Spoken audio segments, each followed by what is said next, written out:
Hello friends, welcome to my YouTube channel. तो इस video में हम जानेंगे कि इंडसइंड बैंक में online zero balance savings account कैसे ओपन करते हैं। तो इसके लिए मैंने आप लोगों को नीचे डिस्क्रिप्शन में एक लिंक दे रखा है।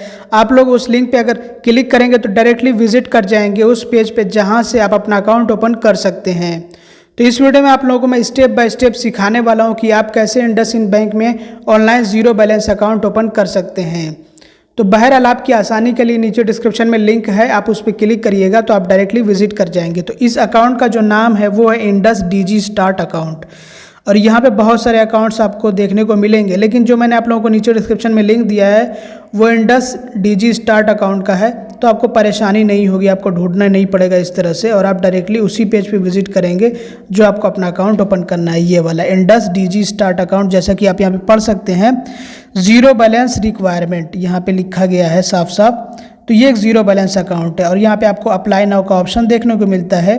तो इसी ऑप्शन पे आपको क्या करना है कि टैप कर लेना है। आप चाहे तो अपने मोबाइल फ़ोन का इस्तेमाल कर सकते हैं या फिर पीसी का।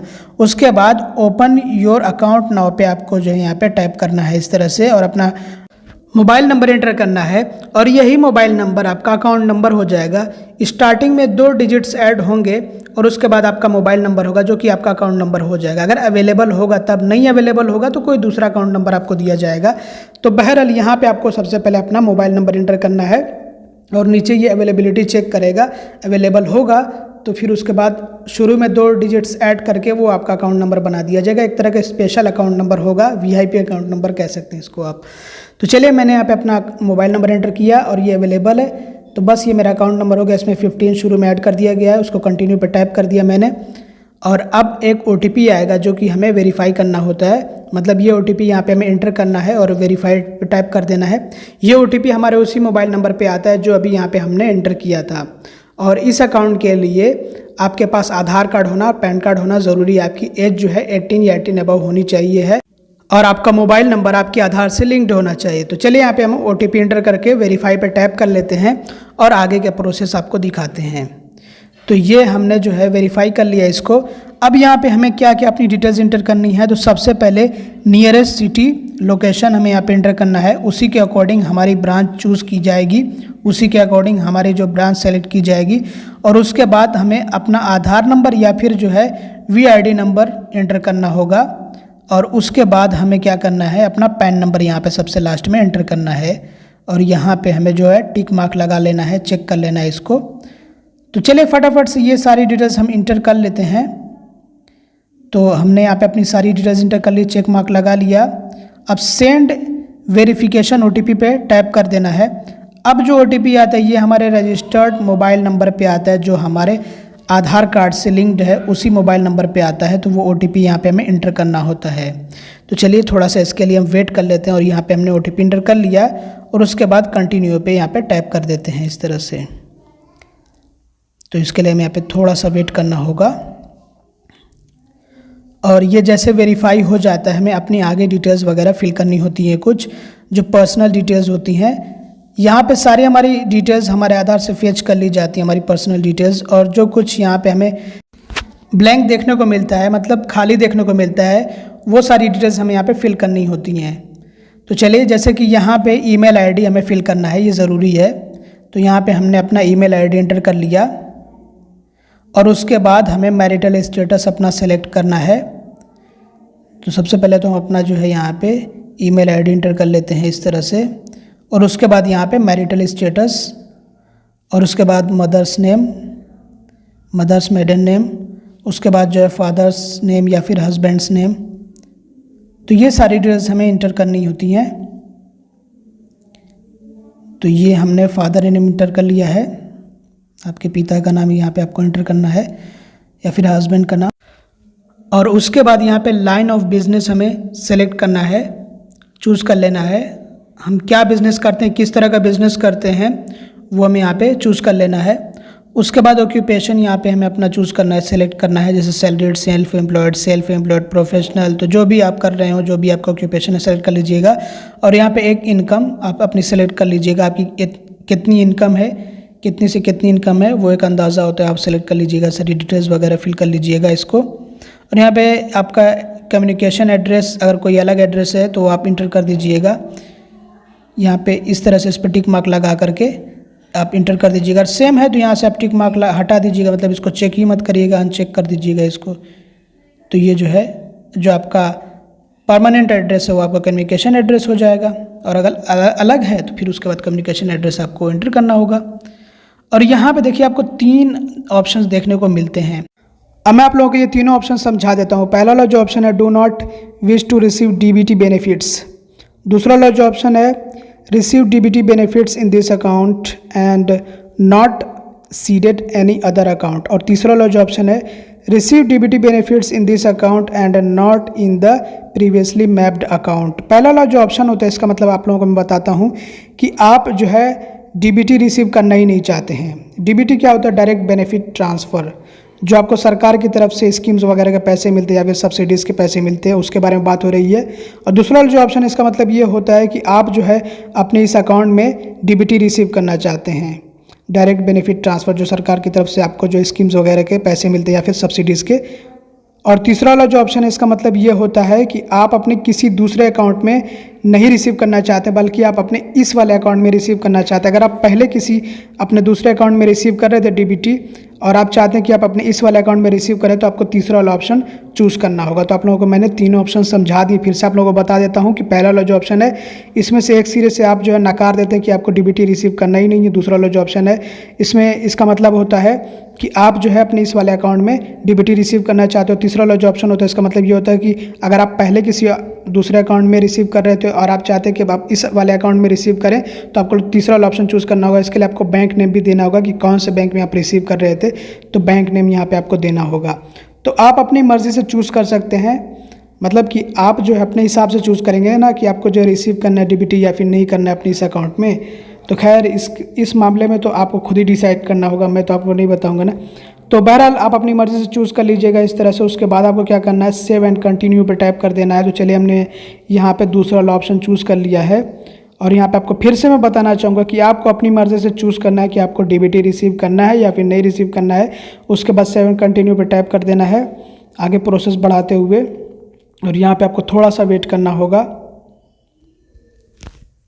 उसके बाद आपको नॉमिनी डिटेल्स इंटर करनी होती हैं। अगर आप नॉमिनी ऐड करना चाहते हैं तो सबसे पहले आपको नॉमिनी का नेम इंटर करना है, फुल नेम इंटर करना है, और उसके बाद जो है आपको आपके साथ में क्या रिलेशनशिप है नॉमिनी का वो आपको जो है चूज़ करना है, सेलेक्ट करना है।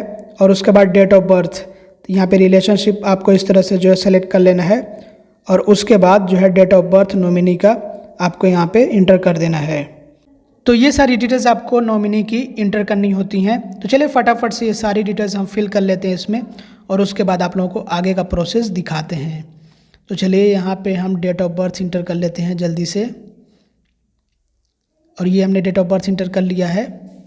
और अब अगर हम अपने नॉमिनी का नाम अपने अकाउंट के स्टेटमेंट पे प्रिंट करना चाहते हैं तो हमें पहला वाला ऑप्शन चेक कर लेना होगा। दूसरा वाला जो ऑप्शन है ये तो जो है सोर्सिंग कोड का, ये मेरे ख्याल से ये बैंक एम्प्लॉय के लिए, तो ये आपको ऑप्शन छोड़ देना है। अब इसके बाद हमें अपना जीरो बैलेंस अकाउंट चूज़ करना है कि हम अपना कौन सा जीरो बैलेंस अकाउंट ओपन करना चाहते हैं, जैसे इंडस डिलाइट या फिर इंडस डीजी स्टार्ट। और नीचे मिनिमम बैलेंस रिक्वायरमेंट वाले अकाउंट्स है, जैसे कि इंडस प्रिविलेज ऑनलाइन है और इंडस मैक्स एक्टिव और भी एक अकाउंट है। तो खैर हमें जो है ज़ीरो बैलेंस अकाउंट चाहिए है, ठीक। और हमें क्या करना है कि यहाँ पे हम इन्हीं दोनों में से कोई एक चूज़ कर सकते हैं। आप देख लीजिए कि कितना जो है मिनिमम इनिशियल फंडिंग बताया जा रहा है अकाउंट के लिए। तो एक में 20,000 की है और एक में 10,000 की है, और उसमें देख सकते हैं डिटेल्स वगैरह चाहे तो पूरी। तो बहरहाल इसमें से आप जो भी अपना अकाउंट ओपन करना चाहें वो कर सकते हैं। चाहे तो आप जो है 10,000 इनिशियल फंडिंग वाला वो ओपन कर सकते हैं, या फिर जो 20,000 वाला। तो चलिए इसमें से हम एक अपना चूज़ कर लेते हैं, सेलेक्ट कर लेते हैं। वैसे तो हमने स्टार्ट किया था इंडस डीजी स्टार्ट से, तो चलिए जो हम यहाँ पे चूज़ करते हैं इंडस डिलाइट, इसको हम चूज़ कर लेते हैं। और उसके बाद स्क्रॉल डाउन करेंगे इस तरह से, और उसके बाद सेव एंड कंटिन्यू पे टैप कर देंगे। और अब यहाँ पे हमें यूपीआई आईडी अपना क्रिएट करना है। तो हम चाहे तो कोई भी अपना यूपीआई आईडी यहाँ से बना सकते हैं। चाहे तो मोबाइल नंबर आप यहाँ पे रख सकते हैं, या फिर चाहे तो कुछ भी आप जो है जो भी यूपीआई आईडी अपना क्रिएट करना चाहें क्रिएट कर सकते हैं। जो अवेलेबल होगा वो आपको मिल जाएगा। और यहाँ पे आपको अपने मोबाइल बैंकिंग की डिटेल्स वगैरह, जैसे कि यूज़र नेम यहाँ पे आपको अपना क्रिएट करना है, और साथ ही एम पिन वगैरह भी यहाँ पे आपको अपना क्रिएट करना है। तो एक तरह से आप यहीं से अपना मोबाइल बैंकिंग जो है एक्टिवेट कर लेते हैं, रजिस्टर कर लेते हैं और उसके बाद जैसे ही आपका अकाउंट ओपन हो जाता है आप मोबाइल बैंकिंग का इस्तेमाल कर सकते हैं।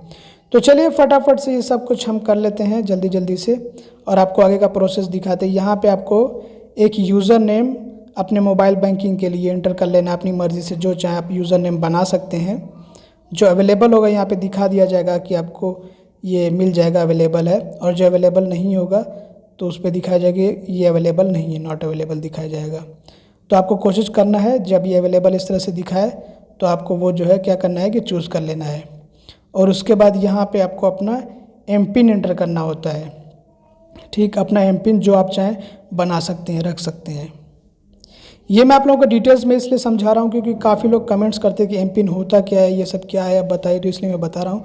तो आप जो भी यहाँ पे अपनी डिटेल्स वगैरह इंटर कर रहे हैं ना मोबाइल बैंकिंग की, ये सब आपको याद रखनी है। जैसे कि आपने क्या यूज़र नेम इंटर किया, मतलब क्या यूज़र नेम आपने बनाया और क्या एम पिन आपने इंटर किया है, ये सब कुछ आपको याद कर लेना है। जब आप जो है मोबाइल बैंकिंग में लॉगिन करेंगे तो यही सारी डिटेल्स आपको इंटर करनी होती हैं, जैसे कि यूज़र नेम जो आपने यहाँ पे अपनी मर्ज़ी से बनाया हुआ था और जो एम पिन अपनी मर्ज़ी से आपने बनाया हुआ था वो आपको इंटर करना है और उसके बाद आप लॉगिन कर जाएंगे। तो चलिए ये सब कुछ आपको डिटेल्स फिल करने के बाद कंटिन्यू पे टैप करना होता है।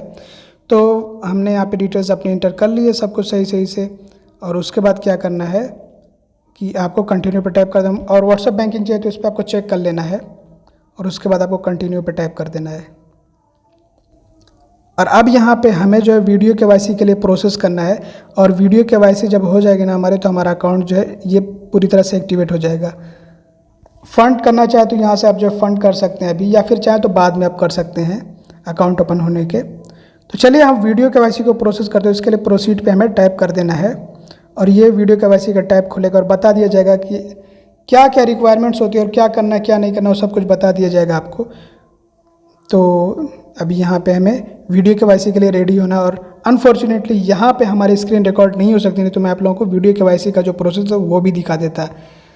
तो इस तरह का टैब होता है वीडियो केवाईसी का, आपको पता है, और यहाँ पे आपको अलाउ करना होता है और यहाँ पे आपको जो है click here to start your video KYC ये भी करना होता है, और यहाँ पे हमें जो है कुछ परमिशंस होती है वो सब कुछ हमें अलाउ करना होता है। तो जो भी आपसे परमिशंस मांगी जाए ना वो आपको अलाउ करना है। जैसे आपके लोकेशन की परमिशन मांगी जाएगी तो आपको अलाउ करना है, और डॉक्यूमेंट्स में आप अपना जो है पैन कार्ड रखिएगा अपने पास में, और आधार कार्ड और सिग्नेचर, तो ये सारी चीज़ें आपको लेकर के बैठना है। एक आप जो ब्लैंक पेपर ले लीजिएगा, उस पर सिग्नेचर कर लीजिएगा। तो जैसे ही आपका वीडियो केवाईसी कंप्लीट हो जाएगा, आपको आपका account number, customer ID, IFSC code, branch details वगैरह, मतलब ब्रांच का जो एड्रेस है वो सब कुछ आपको पूरे आपके अकाउंट की डिटेल्स मिल जाएंगी। उसके बाद आप अपना अकाउंट यूज़ कर सकते हैं, जैसे मोबाइल बैंकिंग वगैरह यूज़ कर सकते हैं। और जहाँ तक रही बात वेलकम किट की, तो वो आपको तब मिलेगी जब आप फंडिंग करेंगे। तो इसके लिए आपको 10,000 रुपये, अगर आपने जो है डिजिस्टार्ट ओपन किया तो उसके लिए आपको 20,000 रुपये इनिशियल फंडिंग करनी होगी, जिसमें आपको वेलकम किट आपकी मिल जाएगी, जैसे कि आपका डेबिट कार्ड आपको डिलीवर कर दिया जाएगा। तो दोस्तों बस इस वीडियो में इतना ही। तो उम्मीद करता हूँ कि वीडियो आपको पसंद आए। अगर आपको वीडियो पसंद आए तो लाइक कर दीजिएगा और चैनल को सब्सक्राइब कर दीजिएगा, वीडियो को शेयर कर दीजिएगा। Thanks for watching. अगर आपका कोई भी सुझाव हो या फिर अगर आपको कुछ पूछना हो कमेंट जरूर।